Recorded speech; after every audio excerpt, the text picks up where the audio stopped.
Bueno, ahora feliz sábado a todos, queridos hermanos. Qué lindo que hayan venido. Y ya llegó el fin de esta semana y podemos estar juntos. Me alegro de los buenos planes que tenemos aquí. Algunos se van a quedar acá. Buenísimo, ¿no es cierto? A descansar después. Muy bien. Entonces, vamos a continuar con Daniel 11.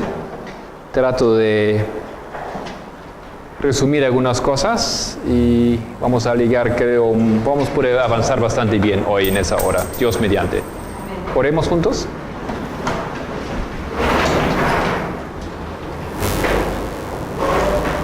Nuestro querido Señor, llegamos al día sábado, finalmente. Gracias por ello, querido Padre. Gracias porque ese tiempo es diferente, es especial. Tenemos más tiempo y posibilidad de realmente enfocarnos en tu palabra. No tenemos que pensar cómo ir al trabajo mañana, hacer las cosas cotidianas. Señor, eso es muy lindo e importante. Tú prometiste una bendición especial sobre ese día.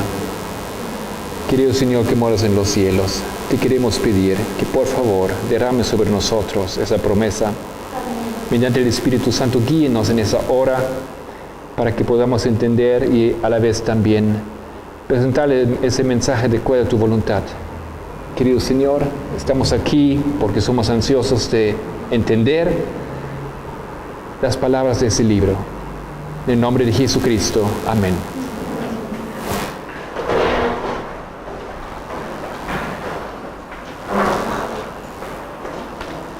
Bueno, podemos otra vez abrir Daniel 11.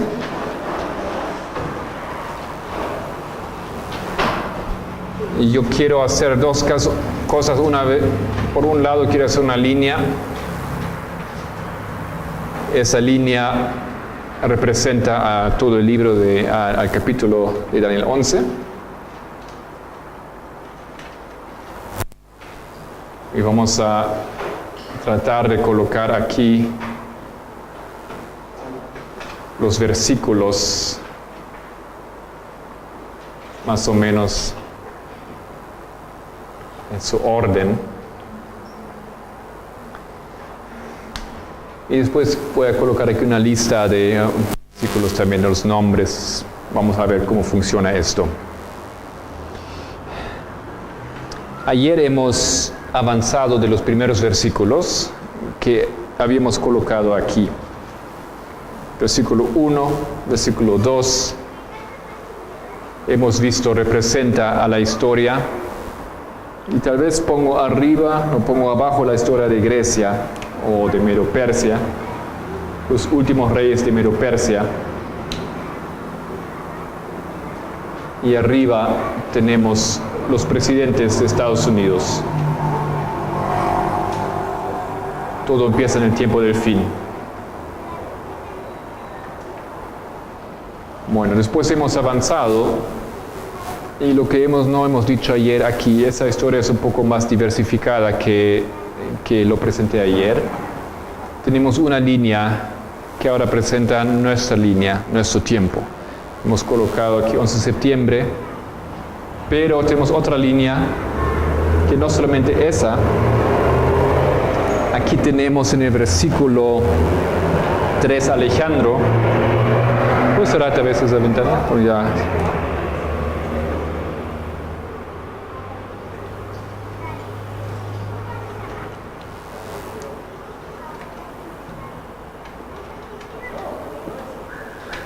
Alejandro Magno, y después en el versículo 4 la división de los diádocos.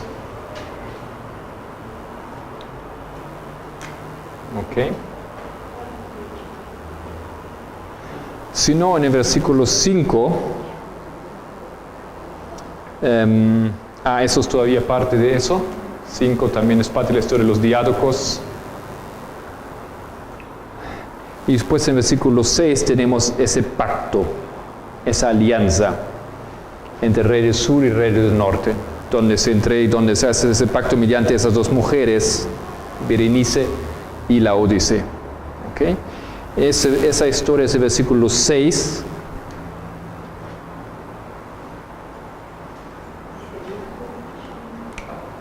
Eso es, yo pongo aquí el pacto.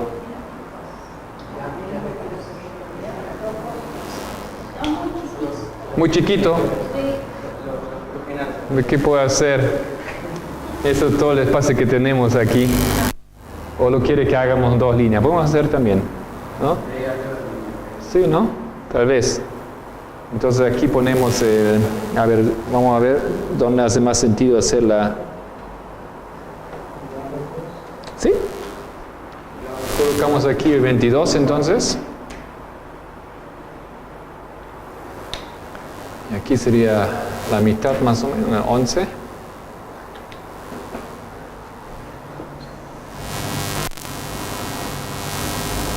No está mal la sugerencia. Y aquí vamos a hacer la siguiente línea. ¿Ya? Así vamos a hacer la línea de 23 hasta el 45. Bueno, entonces aquí hemos tenido 2, 3, 4, 5, 6, 7, 8, 9, 10 más o menos.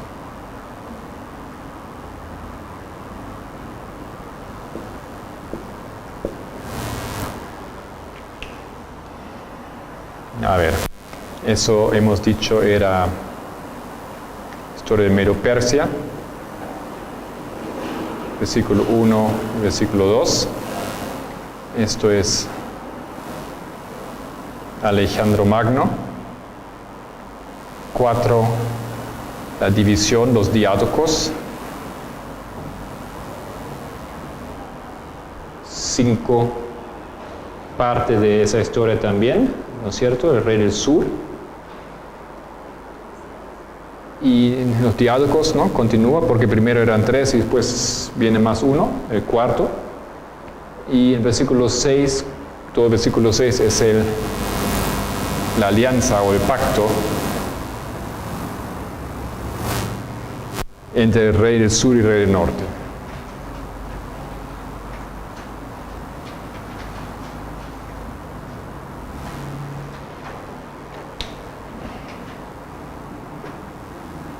Bueno, vamos a avanzar un poco en la línea de la historia primero y después vamos a volver a las aplicaciones. Quiero continuar aquí. Hasta ahí hemos llegado, ¿no es cierto? Versículo 6. Vamos a ver el versículo 7. Pero un renuevo de sus raíces. ¿Eso era quién? ¿Era el hijo de quién? Ahora, ¿de rey del sur o de...? Ya no era hijo de Laodice. Hermano. Exactamente. Era hermano de Berenice. Era el hijo del rey del sur. Pero en renuevo de sus raíces se levantará sobre su trono y vendrá con ejército contra el rey del norte, ¿no? Entonces tiene que ser el rey del sur. Ptolomeo, Evergetes. Ajá. Ptolomeo el tercero, Evergetes, su nombre. Yo en ese momento he decidido no dar los nombres. Si quieren puedo dar los nombres, pero el problema con los nombres que no ayudan mucho, porque son los mismos nombres todos. Ptolomeo 1, 2, 3, 4, 5, 6, 7 y así. Los otros tienen los nombres de Seleuco o Antíoco y en mi percepción no ayuda mucho porque ¿cuál era? Era el tercero, era el cuarto, etc. Pero si quieren le puedo dar los nombres también. Algunos nombres voy a dar, algunos nombres tal vez son más importantes que otros. Entonces aquí versículo 7 viene el hermano de Berenice que fue asesinada. Voy a poner los nombres aquí.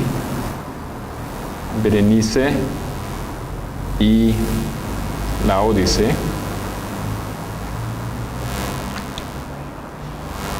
Y Berenice fue aniquilada, él y su descendencia. ¿Ok? Continuamos, vamos a leer todo el versículo. Pero un renuevo de sus raíces se levantará sobre su trono y vendrá con ejército contra el rey del norte y entrará en la fortaleza y hará en ellos a su arbitrio y predominará. Y aún a los dioses de Helios, de los seleucidas del rey del norte, sus imágenes fundidas y sus objetos preciosos de plata y de oro llevará cautivos a Egipto, y por años se mantendrá él contra el rey del norte. Así entrará en el reino del rey del sur y volverá a su tierra. Entonces aquí tenemos una historia de éxito del rey del sur, que venga a su hermana. En venganza a su hermana, él va ahora contra el rey del norte. Entonces, eso es aquí versículo 7.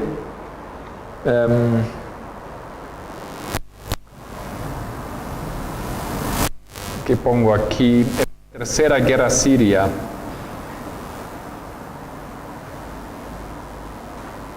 Para tener una idea.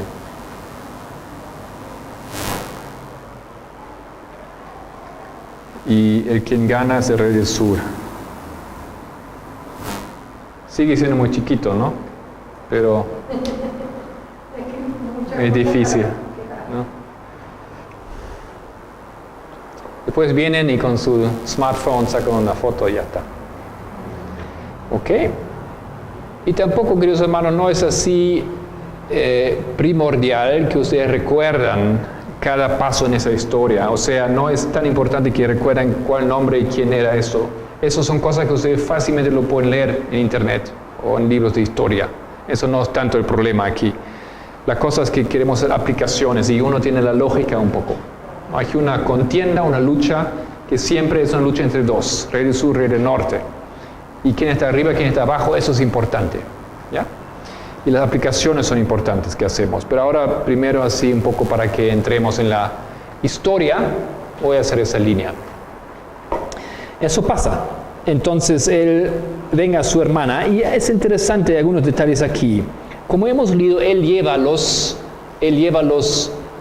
figuras de oro, o sea, los dioses, los lleva de vuelta. Lo lleva de vuelta porque esos dioses eran dioses y figuras de Egipto que Medo-Persia había robado de los egipcios. Y han estado aquí cientos de años. Y ahora él trae esos dioses de los ancestres, él los devuelve otra vez a los egipcios. Y por esa razón él recibe ese título, Evergetes.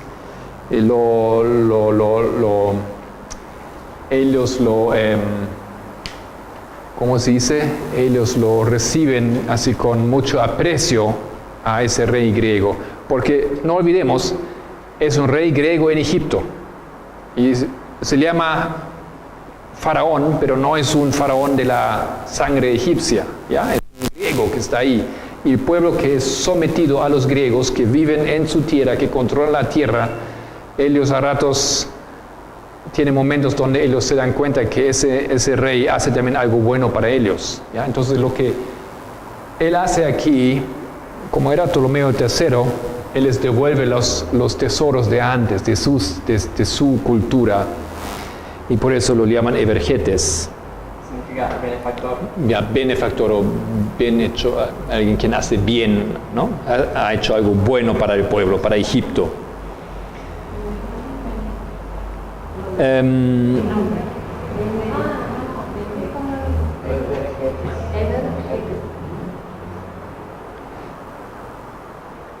Ahora,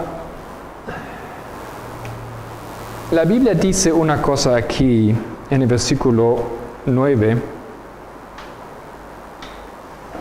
o el versículo 7 también, y vendrá con ejército contra el rey del norte y entrará en la fortaleza y hará en ellos a su arbitrio y predominará. Significa eso en la historia que él tenía bastante fácil. Él entró y conquistó y conquistó y conquistó y conquistó y pudo haber aniquilado todo el imperio. Tal vez él no estaba consciente de su posibilidad en ese momento, pero él no lo hace. Y hay algunos rumores de caza y por eso él vuelve a Egipto. Él entró aquí y conquistó y va casi hasta India, dicen. Tiene puerta abierta, pero vuelve sin someter completamente. Ahora, la historia dice que, y vamos a después en la aplicación volver a esto, que esa derrota, esa destrucción que él causa en el norte, más tarde va a tener un efecto fatal para el rey del norte. Dentro de poco se va a recuperar, pero en el futuro significa eso, que a esa altura ha sido debilitado bastante por adentro, y más tarde cuando vienen los romanos, ellos ya no tienen la fuerza de resistir la siguiente potencia.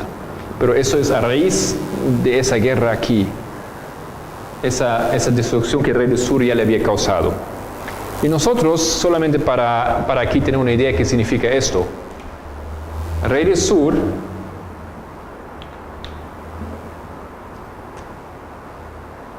sur va contra el rey del norte.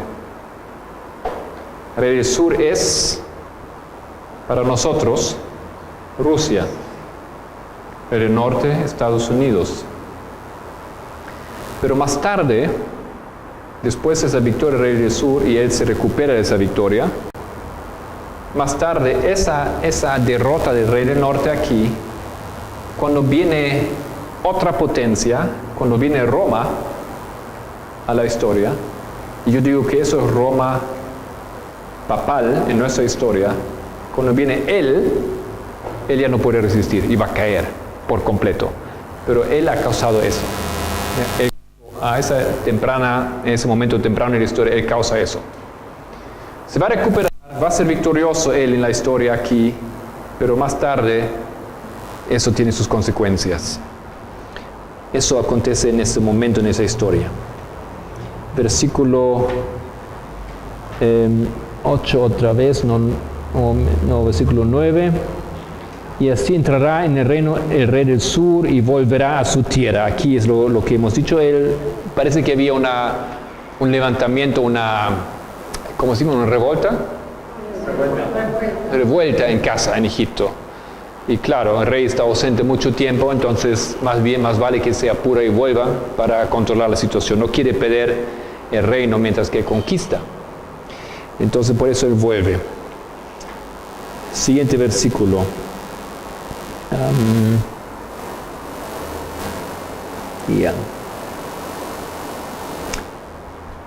Solamente para quien interesa, las cosas que él había reconquistado a los egipcios habían sido llevados aquí por Cambises. El Cambises, recuerden, el primero de los 4 últimos. Esas cosas que él había robado, él ahora los devuelve a los egipcios. Bueno, versículo 10. Mas los hijos de aquel se airarán. ¿Los hijos de quién? Los hijos del rey del norte. Los hijos del rey del norte se airarán. Y reunirán multitud de grandes ejércitos, y vendrá apresuradamente e inundará. Y pasará adelante. Y luego volverá y llevará la guerra hasta su fortaleza. Ahora esas palabras aquí, ¿de dónde las conocemos? Pasará, en el versículo 40, ¿no? Miramos rápidamente para recordar el final del versículo 40. Y gente de caballo y muchas naves, y entrará por las tierras e inundará y pasará. No es la misma expresión que la Biblia usa aquí para hablar de eso. Es el rey del norte. El rey del norte que hace eso. Entonces él con éxito ahora reconquista. Pero aquí dice sus hijos, ¿no es cierto? Más los hijos. Tenía 2 hijos. Estamos ahora en el versículo 10. Uno se llamaba Seleuco. Ya, es la cosa donde se hace un poco complicado por los nombres. Tenemos 2 hijos. Seleuco Serauno. Y el otro se llama Antíoco el Grande.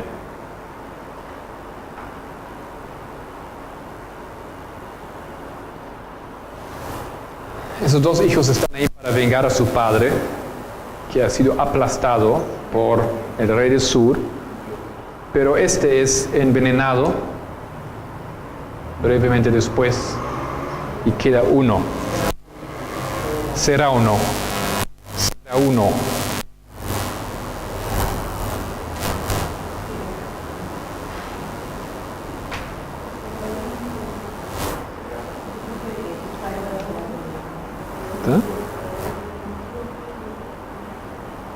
Y el hermano Antíoco el Grande.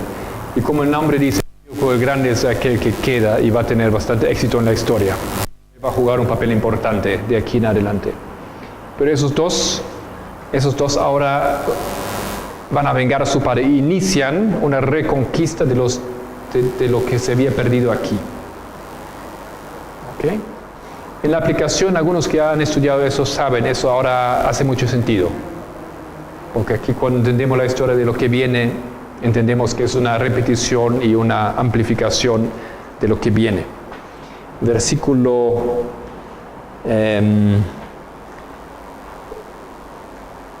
ya en la historia, en versículo 10, la cosa es, aunque ellos reconquistan lo perdido, y tenemos que imaginar que tenemos un imperio. No, eso no da.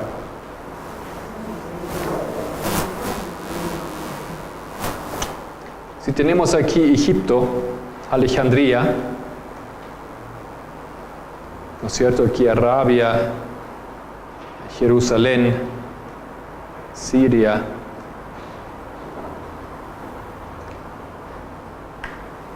Babilonia. Entonces ese rey del sur, aquí en el versículo 7, él había entrado aquí, había conquistado, harto de su imperio, todo eso aquí. Ahora en versículo 10, cuando vienen los hijos de este, y lo reconquistan.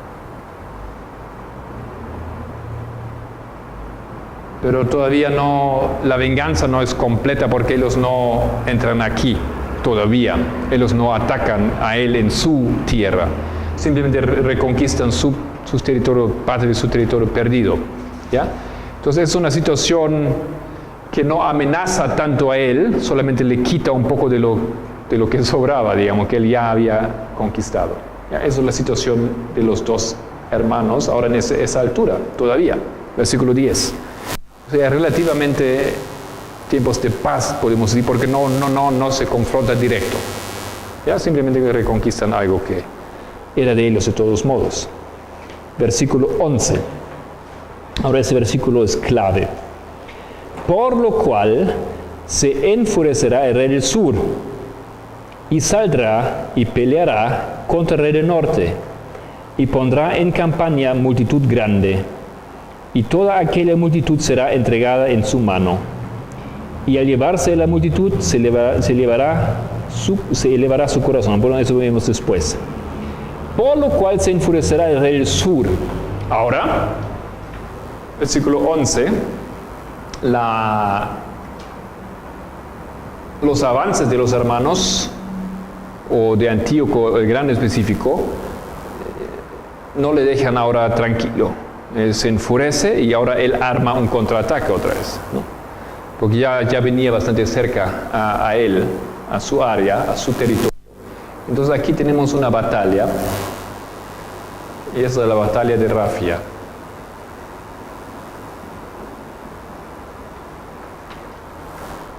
Esta batalla de Rafia se cree que ha sido una de las batallas más grandes de la antigüedad, de toda la historia, en toda la antigüedad, simplemente por la grandeza de los ejércitos que se enfrentaron aquí.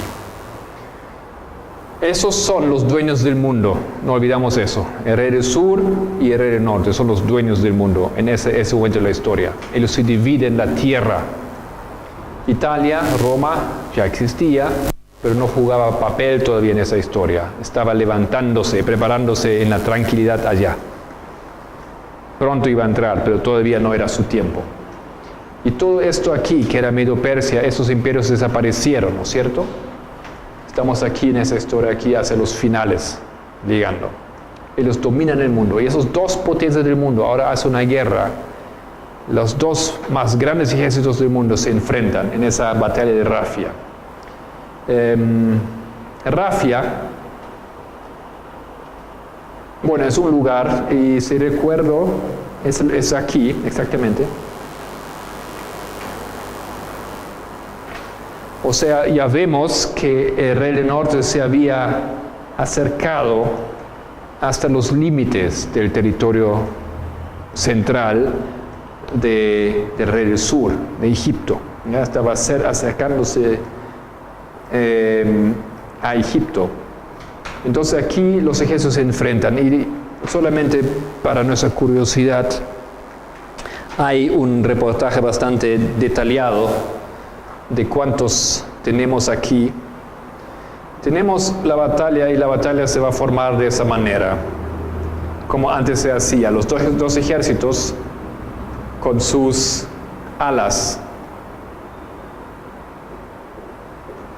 Aquí tenemos la falange, ¿cómo se llama? ¿No? Los soldados que sus lanzas grandes, eso era el corazón del éxito y de la victoria de los griegos. Ellos habían elaborado esa técnica, inventaron esa técnica de falange, y eso es lo más importante. Ahora, ellos tenían, en total, unos 62,000 soldados. Algunos estaban también aquí en las alas, solamente para tener una idea. Ellos tenían, del sur tenía más, 70,000. Ellos tenían 6,000 caballos. Esos tenían solamente 5,000 caballos. Y algo que iba a ser importante, ellos tenían 102 elefantes de India. Y esos tenían 73 elefantes. Voy a poner un elefante aquí.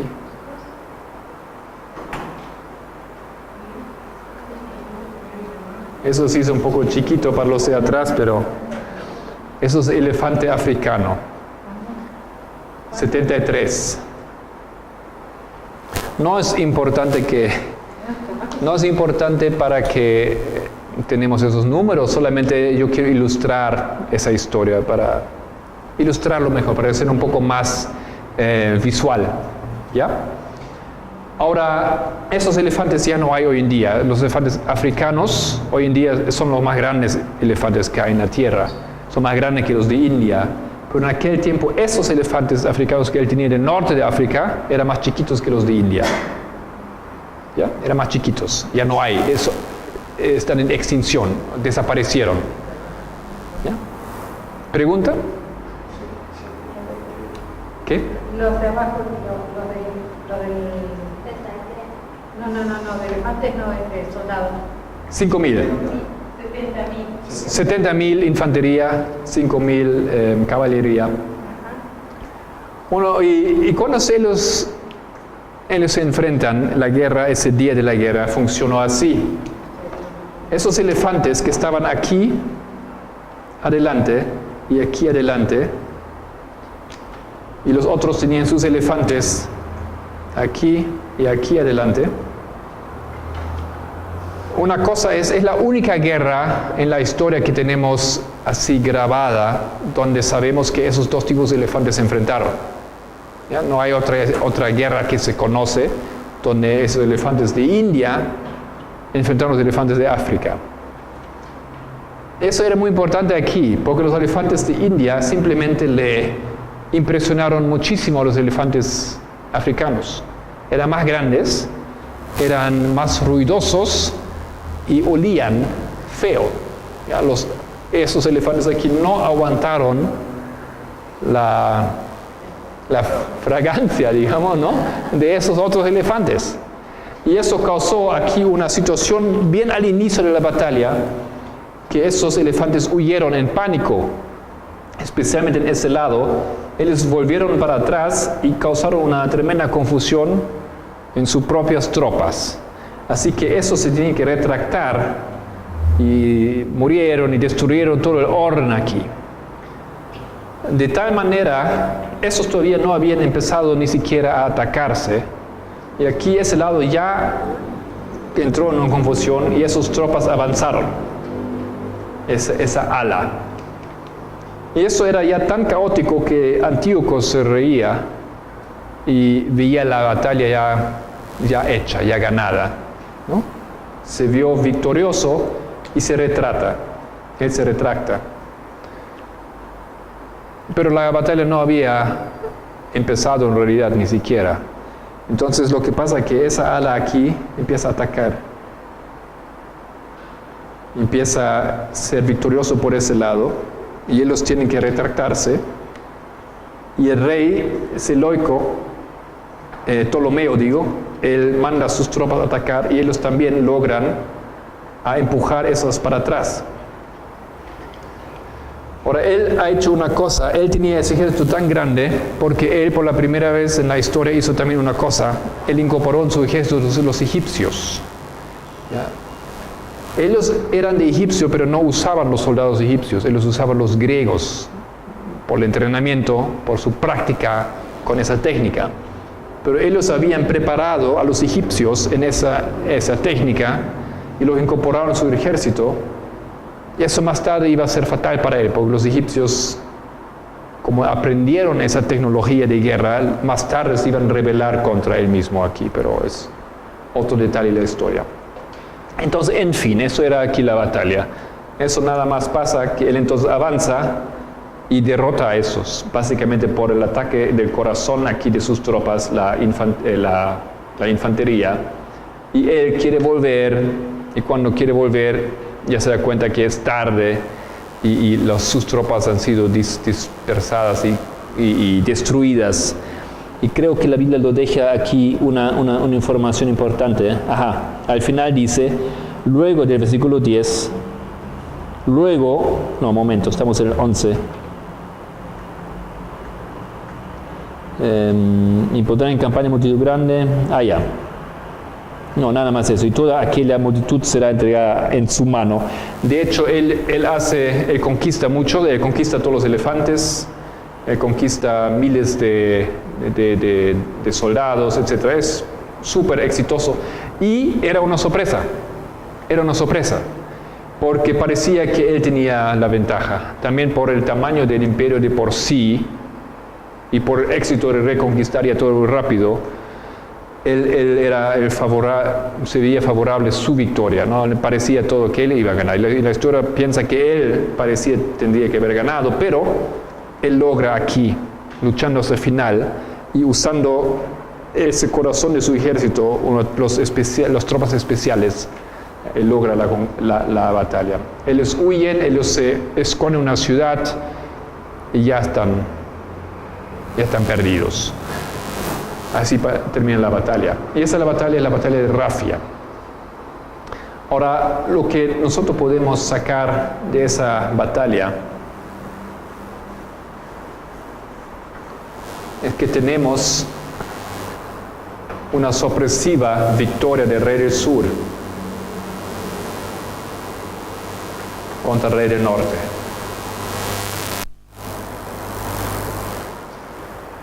Esto en esa historia no conocemos, porque hemos visto el rey del sur pierde, el rey del sur es Rusia, pierde contra los Estados Unidos, esos nosotros conocemos, hemos visto eso, la caída del comunismo es eso, hemos visto eso acontecer en la historia, pero no hemos visto que después el rey del sur se levanta y logra derrumbar al rey del norte. Eso es nuevo para nosotros, eso es algo que no aconteció. Y nosotros vemos que esto es un evento futuro. Estamos nosotros prediciendo a base de esos eventos aquí que en el futuro cercano Rusia va a derrumbar a los Estados Unidos en una batalla, una guerra sorpresiva y ganada por Rusia. Ahora, creo que no tenemos dificultad, no necesitamos, no tenemos dificultad de aceptar eso por los meros acontecimientos en el mundo hoy en día. No sé en cuánto ustedes siguen las noticias, pero lo que últimamente se ha visto mucho es que los rusos han hecho maniobras militares, ¿no? Eso es como ellos juegan guerra y hacen una guerra, es un entrenamiento, son maniobras. Y esas maniobras los rusos han hecho, si eso es aquí Asia, y si eso es Europa, ellos hicieron sus maniobras aquí, provocando en la frontera europea, vinieron aquí cerca. Y los observadores de esa guerra, ellos vieron que los rusos tenían armas que no se sabían, tenían armas mucho más avanzadas de que el mundo sabía. Y vieron a los rusos mucho más preparados. Ahora en esos días, Europa, los alemanes y las otras tropas, Holanda, Francia, ellos hacen también maniobras militares aquí en la frontera para demostrar, cuidado, nosotros también estamos preparados, sabemos, y más vale que ustedes no piensan colocar su pie en nuestro territorio. Están haciendo eso ahora. Y ustedes pueden leer en las noticias, las palabras que los políticos usan son exactamente esas palabras. Nosotros estamos conscientes de la amenaza de Rusia y nosotros queremos dar un mensaje a Rusia. ¿Ya? O sea, eso no es un asunto que ahora nosotros tenemos meramente en nuestras cabezas, es un asunto que vemos acontecer, eso es una realidad. ¿Ya? Es una realidad bastante cercana a nuestra experiencia. Eso acontece ahora mismo. Y como yo le dije, ayer creo, Putin acaba de revelar un nuevo sistema de misiles y de misiles por submarino, por drones debajo del agua, que según él, simplemente pueden alcanzar cualquier punto del mundo, donde él quiere que llegan. Eso es nuevo, no hay eso todavía. Y además, allá de eso, él dice que esas armas no tienen cómo ser frenadas. Los americanos no tienen ni siquiera una anti-arma, una defensa contra esta tecnología nueva. ¿Por qué esos hombres hablan así? ¿Por qué hacen esas cosas? Porque hay algo aquí atrás aconteciendo. Y nosotros por la profecía sabemos que eso va a acontecer. Pero en ese enfrentamiento, los Estados Unidos que se burlan, ellos van a perder. En esa demostración de la nueva tecnología, Putin mostró un video. En un video se ve cómo vuele, como el misil, como lanza otros misiles y vuela sobre la tierra, y después muestra aquí un pedazo de tierra, y ese pedazo de tierra que en esa animación muestra son una parte de los Estados Unidos, y son exactamente el lugar, yo creo que es por California ese lado, donde es una base militar de los americanos. O sea, en esa animación por video, los rusos realmente no eran muy diplomáticos. No, lo que ellos han animado en esa película que presentaron anteayer, dice, mira, nosotros podemos atacar a ustedes ahí en ese lugar, a ustedes americanos, nuestras armas alcanzan. Es provocación, es a propósito eso. Los americanos respondieron, dijeron alguna cosa y se burlaron a su vez él hace eso para impresionar su imperio que se está cayendo en pedazos, una cosa así, ¿no? O sea, hay una expresión en alemán que se llama Säbelrasseln. No ni idea cómo traducir eso. Eso es un Säbel, una espada.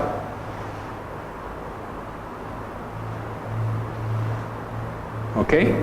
Esas espadas del siglo XIX, sables. Y cuando uno hace así y choca sable contra sable o contra el estuche o porque eso causa un ruido. Y eso es como para provocar y para decir como que aquí estoy, ¿no? Tengo mi arma listo así, ¿no? Es eso, alarde, causar algo. Eso es lo que antes se llamaba ese tipo de provocación que los ejércitos están haciendo a propósito para advertir y para como los soldados pegan sus escudos, así para animarse también un poquito, para calentarse para la guerra que pronto viene. Estamos viendo eso, queridos hermanos, y nosotros estamos enseñando eso ya más que un año, ¿ya?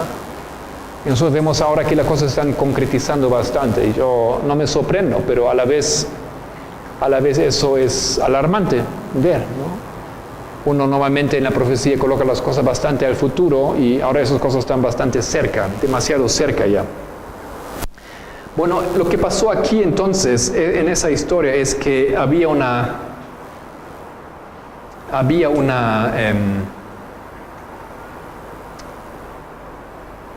victoria del rey del sur contra el rey del norte, y el rey del norte vuelve para vengarse. Y cuando vuelve para vengarse, entonces el rey del sur conquista sorpresivamente. Ahora avanzamos un poco. Siguiente versículo.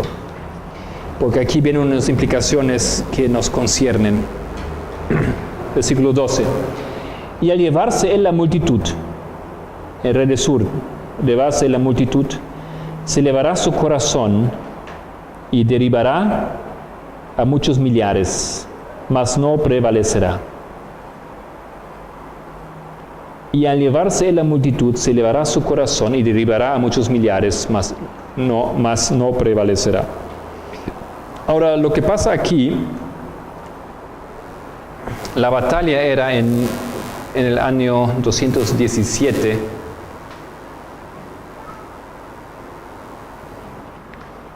Rafia, antes de Cristo. Haber derrotado al rey del norte, se eleva su corazón, el corazón de Ptolomeo el tercero. No, es Ptolomeo el cuarto, ya se eleva su corazón. Y lo que él hace es, él empieza a visitar los terrenos conquistados. Él va aquí, él va allá para ver lo que es suyo ahora. Y un lugar donde él va es Jerusalén. Jerusalén ahora pertenece a él, es parte de su territorio. Y en Jerusalén hace lo que él estaba acostumbrado a hacer, él entra al templo, él quiere entrar al templo, porque para él era una victoria de su Dios pagano contra los dioses de los otros.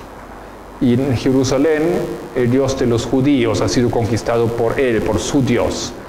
Entonces por eso él visualmente reclama el lugar santo de esos pueblos conquistados y quiere entrar al templo.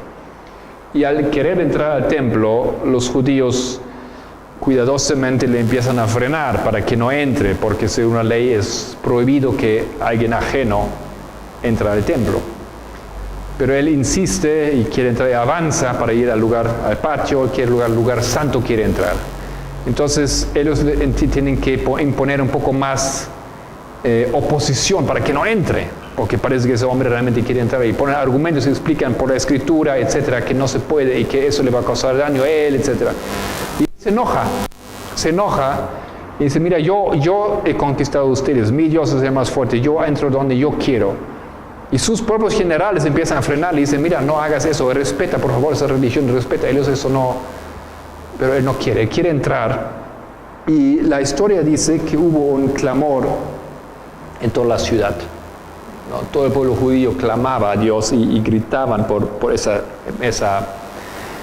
situación que estaban enfrentando y por esa deshonra que estaba por acontecerse. Y entonces querer entrar, acontece algo extraño, algo así como un paro cardíaco, un ataque, y él cae al suelo y no puede entrar.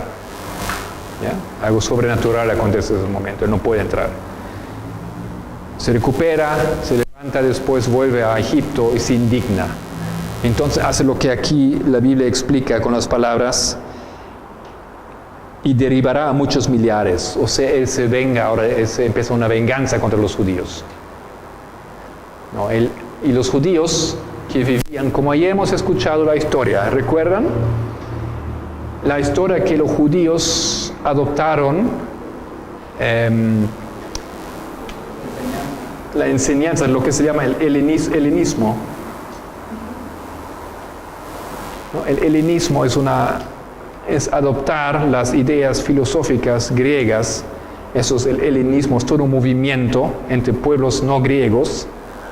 Entonces ese movimiento aconteció aquí, en esa altura, esa historia, aquí, esa altura.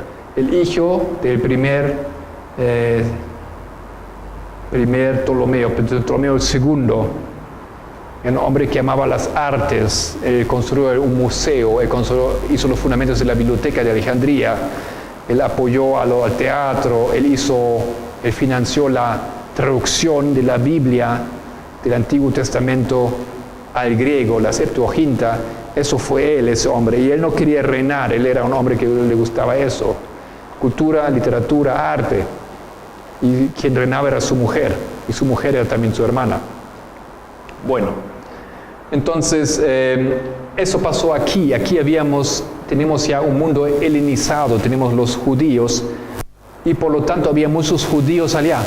Eso también se llama la diáspora, pero eso era una diáspora deliberada, ¿no? Porque los querían, no eran forzados de ir ahí, pero se fueron para colonizar esas áreas de Egipto, les gustaba la cultura y se fueron para allá. Así como hoy en día muchos latinos van para América, Estados Unidos, no tienen que ir para allá, pero les gusta ir para allá por alguna razón. Entonces ellos fueron ahí y tenía muchos judíos ahí. De esos judíos que vivían allá en Egipto, ahora él se venga. Ellos nada que ver, eran ya en las mismas ideas como los griegos, pero se venga de ellos y mata a muchos. Y había una cosa aquí, y eso va a ser importante en la aplicación para nosotros. Estamos en el versículo 12.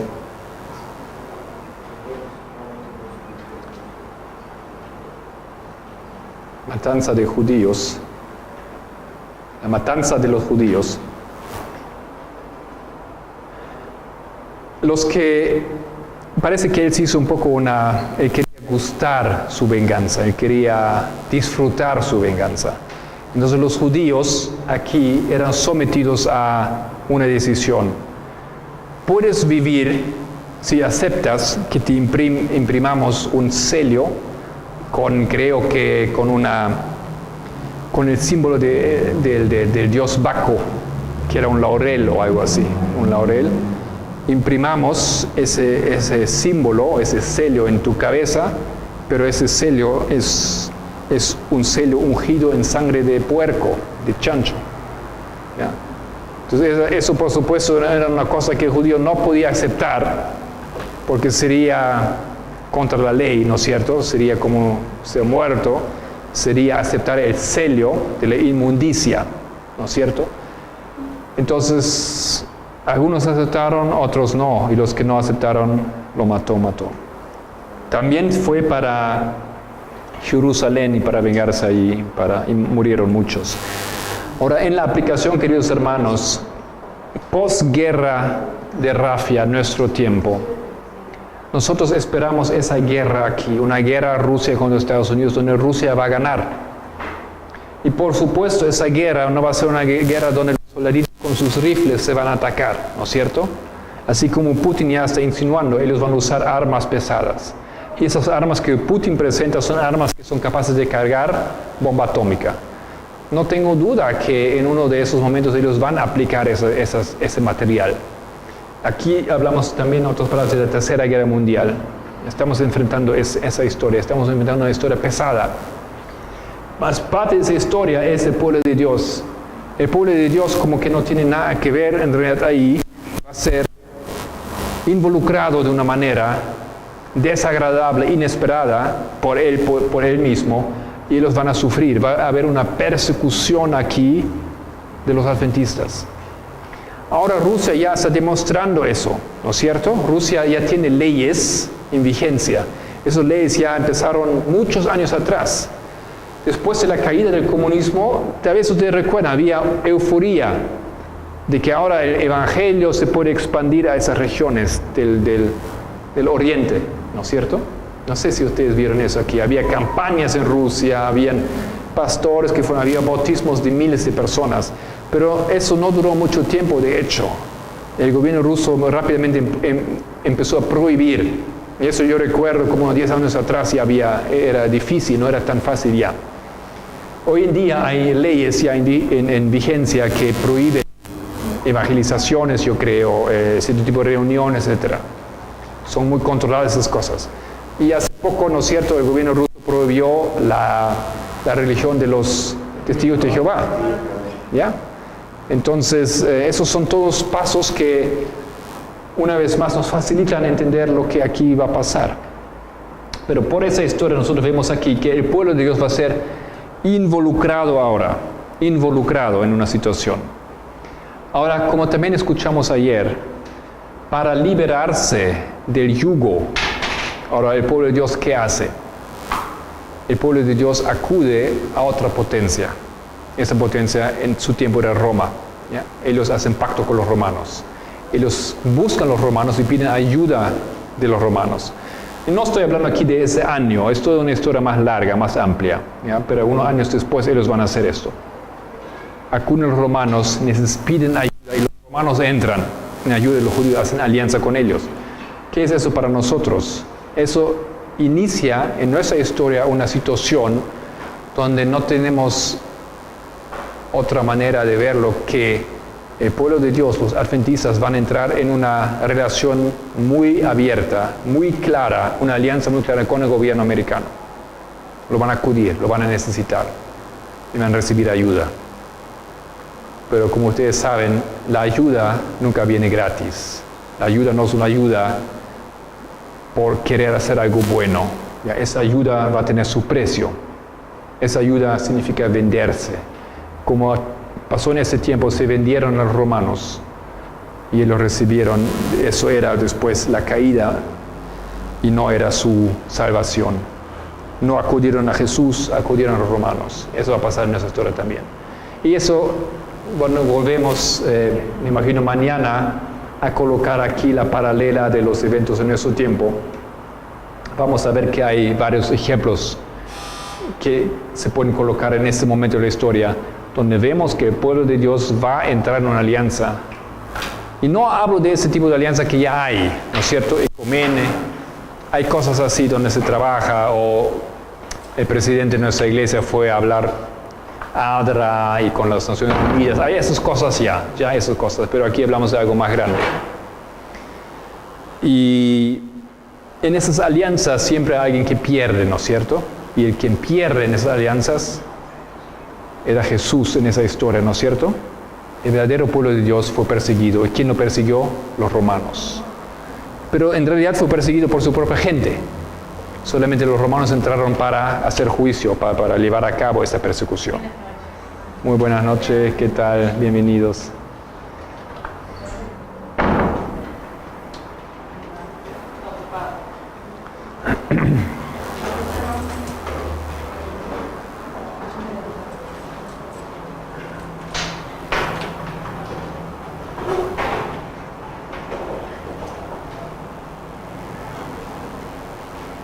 Bueno, podemos avanzar más un poco aquí y ya tenemos un fundamento más sólido para las aplicaciones el día de mañana.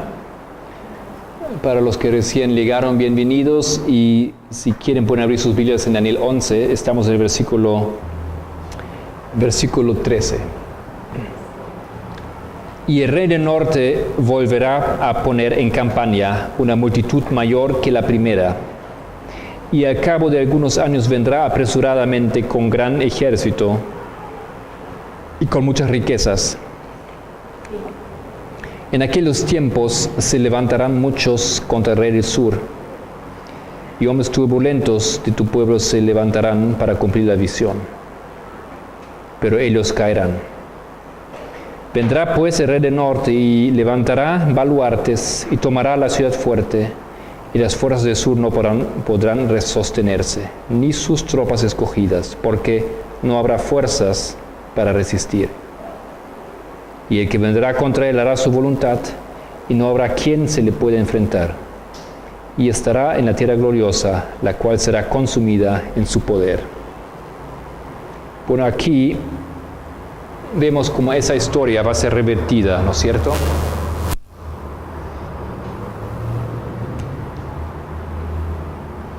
(13, 14, 15)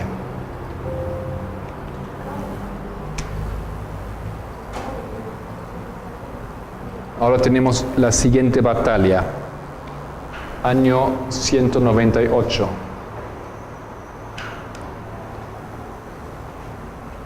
Esa había sido 217. Estamos antes de Cristo. La victoria, la felicidad de rey de Sur no duró mucho tiempo.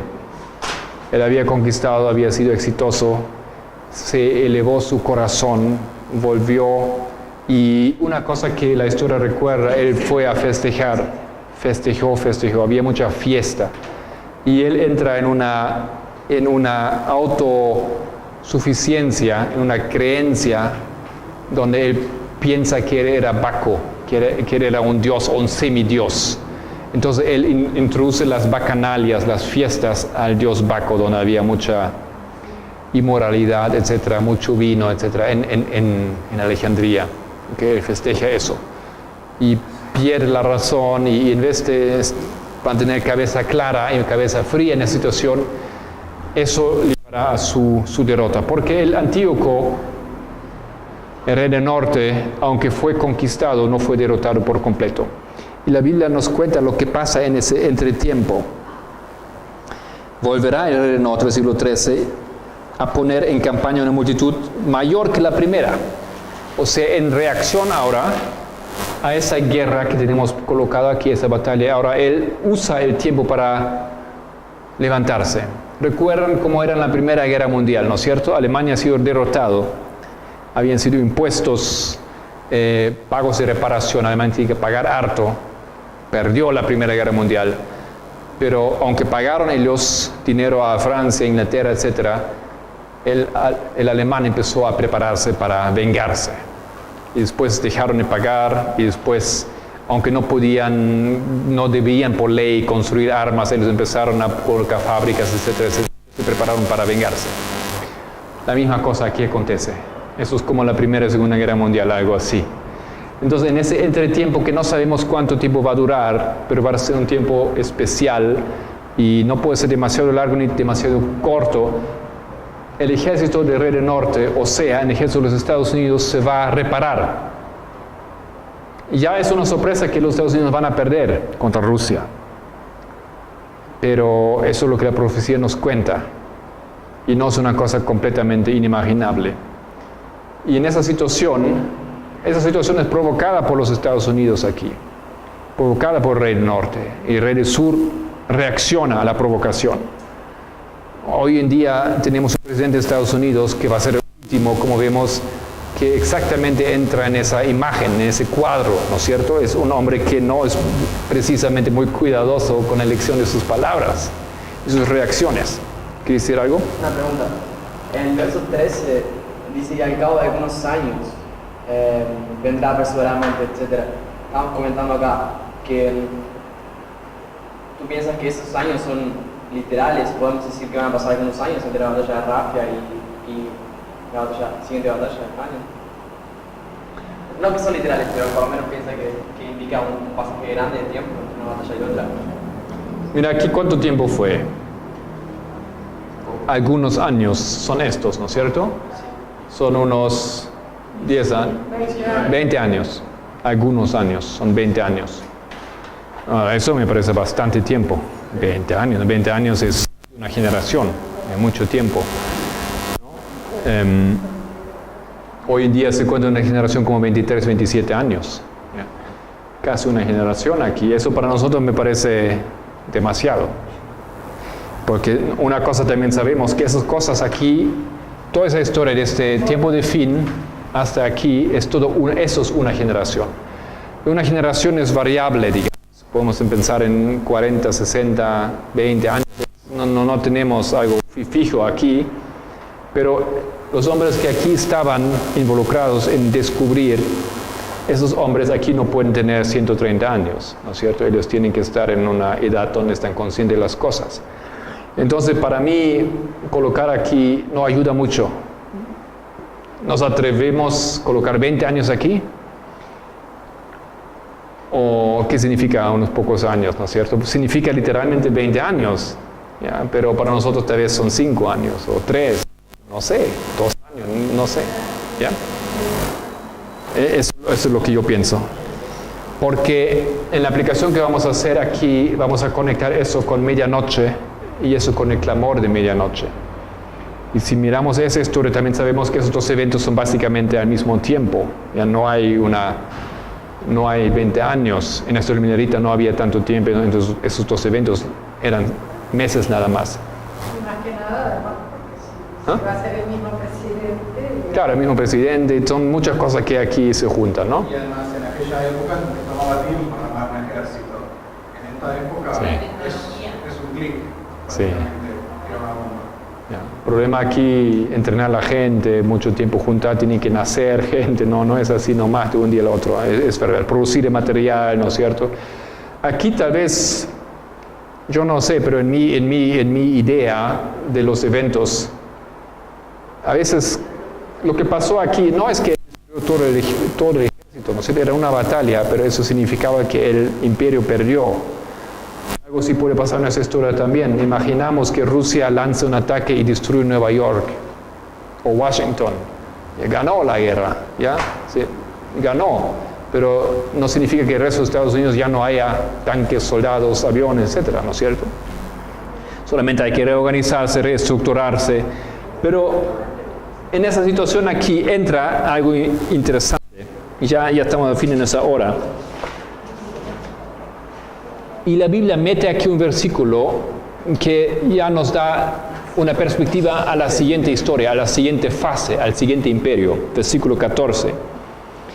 En aquellos tiempos se levantarán muchos contra el rey del sur, y hombres turbulentos de tu pueblo se levantarán para cumplir la visión, pero ellos caerán. Entonces, en esa historia, ¿qué versículo era ese? Versículo 14. Versículo 14, aquí había un niño en el trono. Ahora, un niño en el trono de Egipto. Murió el rey que ganó aquí, Ptolomeo IV, y viene un niño en el trono. Ahora, todavía vive Antíoco el Grande, y Antíoco el Grande quiere aprovechar eso. Eso es mucha gente. Eso es lo que dice aquí. Vendrán pues el rey del norte y levantará, en aquellos tiempos se levantarán muchos contra el rey del sur. Él hace una alianza ahora para ganar, conquistar el rey del sur. Pero acontece algo. Dice la Biblia aquí, y hombres turbulentos de tu pueblo se levantarán para cumplir la visión. Ahora, hombres turbulentos no ha sido mencionado antes. La Biblia no nos habló de hombres turbulentos. ¿Quiénes son estos? Hemos oído el rey del sur, hemos oído el rey del norte. Y tenemos los imperios anteriores, pero esos hombres turbulentos, ¿quiénes son? Y podríamos ir a Daniel 2 y demostrar que los hombres turbulentos son los mismos romanos. Ellos entran a la historia aquí. Aquí ellos... Dice de tu pueblo. ¿Ah? Dice de tu pueblo. Ya. No tenemos el tiempo para explicar esto aquí. Ahora, eso se explica muy lindo. Se resuelve en realidad bastante fácil cómo es ese problema aquí, porque eso es cosa de traducción. Si tú miras en inglés, dice lo siguiente. Dice los ladrones de tu pueblo. Ahora, ¿qué significa los ladrones de tu pueblo? Esa palabra, los hombres turbulentos, destructores. Esa palabra significa todas esas cosas. Destructores de tu pueblo, ladrones de tu pueblo, pero claro, para nosotros otra cosa, pero la misma palabra, ¿no es cierto? O, como decía aquí, hombres turbulentos. Hombres turbulentos suena bastante suave en comparación. Bueno, son turbulentos. Chicos que no se saben comportar y son de tu pueblo, o sea, como si fueran de ellos, ¿ya? Exacto, y eso digo, cambia el sentido completamente. Si ahora tenemos ladrones de tu pueblo, ¿qué significa eso? Puede tener, exactamente, ellos destruyen a mí y no son de mí, ¿no es cierto? Eso es la cosa aquí, eso cambia exactamente el sentido. Y los pioneros tienen toda una lógica cómo explicar, y mañana podemos continuar ahí, cómo explicamos que eso es Roma. Eso es Roma. Roma entra en la historia. Y lo que nosotros creemos, que entre esas dos batallas el versículo 11 y la venganza en el versículo 15, que todavía no hemos visto, en ese entretiempo se levanta Roma y Roma entra aquí a la plataforma. Ahora, en nuestro caso sería Roma papal. ¿Ya? ¿Y para qué entra Roma? Para ayudar a remediar la situación aquí, para tomar control de la situación. Ahora, aquí hay un problema. En la historia, cada pueblo de Dios que la Biblia menciona, solamente es mencionado, ¿por qué? Porque entra en contacto con el pueblo de Dios. Por eso la Biblia no habla de los chinos, no habla de los incas, no habla de esos grandes pueblos de la historia, no habla de ellos, porque no han entrado en contacto con el pueblo de Dios. Ahora, los romanos son los primeros mencionados aquí que aparecen sin haber entrado en contacto con el pueblo de Dios todavía. Eso va a acontecer todavía, aún no aconteció. O sea, ellos entran a la historia antes de su tiempo. Lo que nosotros queremos decir con esto, o creemos que significa, el Papa entra a la historia antes de que él quiera. Él quiere aparecer un poco más tarde para dirigir sus planes un poco más tarde, pero acontece esto aquí. Quien él había ya conquistado antes, ahora se venga y Rusia gana contra el Reino del Norte, y ahora el Papa es forzado a entrar este tiempo a la historia.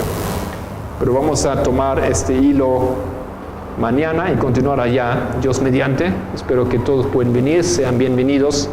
Esa historia es muy interesante. Y vamos a procurar, por un lado, terminar la lógica de la primera aplicación, que en sí es interesante, pero vamos a querer dar un poco más material de la aplicación, lo que significa eso aquí para nuestro tiempo. Bueno, queridos hermanos, terminamos entonces aquí esa hora y vamos a arrodillarnos para una oración.